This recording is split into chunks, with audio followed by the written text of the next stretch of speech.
Безопасна ли е тази вода за пиене? Това е мляко. Питейна е. Богата е на минерали и използи като млякото. Безопасна ли е тази вода за пиене? Това е застояла вода. От години. Съдържа много паразити. Дори докосването може да причини тежка инфекция. Безопасна ли е тази вода за пиене? Това е златна минерална вода от богата държава. Бро, не можем да си я позволим. Безопасна ли е тази вода за пиене? Това е микропохорчеста вода. Не е за пиене. Мехурчетата са много плътни. Миенето на косата с нея я прави по-гладка. Безопасна ли е тази вода за пиене? Това е ядрена отпадъчна вода. Не е питейна. Дори организмите в нея не могат да се ядат.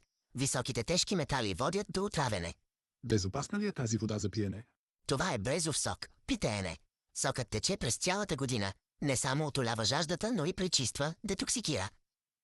Безопасна ли е тази вода за пиене? Това е 10 000 годишна ледена вода. Не е питейна. Може да съдържа бактерии от 1000 години. Безопасна ли е тази вода за пиене? Това е мътна вода. Не е нито питейна, нито за миене на ръце.